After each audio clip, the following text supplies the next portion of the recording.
Hi everyone, and welcome to Reading Time with Mrs. Potter. And I'm reading to you from outside of my backyard by my cherry tree. It's a beautiful day. We've got blue skies, some clouds, but I'm sitting in my lawn and enjoying beautiful weather. And I'm going to read to you one of my new favorite stories. It's called Just Read. Really important. Just read. All right, here we go. It's Just Read by Lori Degman and illustrated by Victoria Krylov. Here we go. Just read. Hooray! I know how to read on my own, but sometimes I don't want to do it alone. So, I read with an astronaut, pirate, or farmer. I read with a clown or a knight in armor. I read with a penguin, a moose, or a bear. I read with a tortoise or read with a hare. Sometimes it's hard to know what things to choose, so I just start reading. I've nothing to lose. I read secret messages written in code. I read funny signs on the side of the road.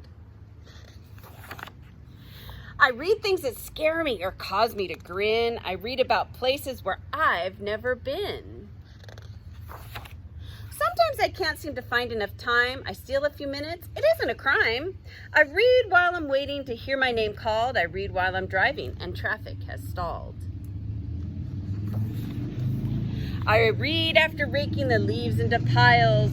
I read while I stroll down the vegetable aisles.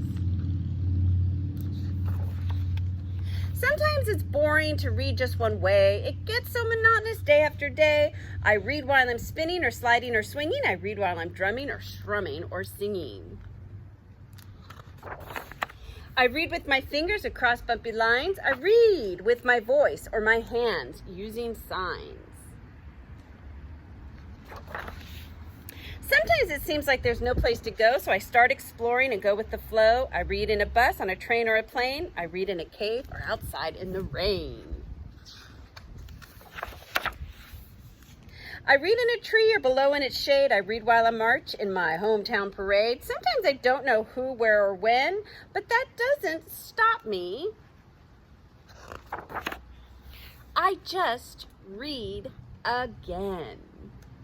The end. Wasn't that a great book? And then at the end of the book, she has a picture painted of a community library. Sometimes we see those in our communities. It says, take a book, leave a book. What a great story this is.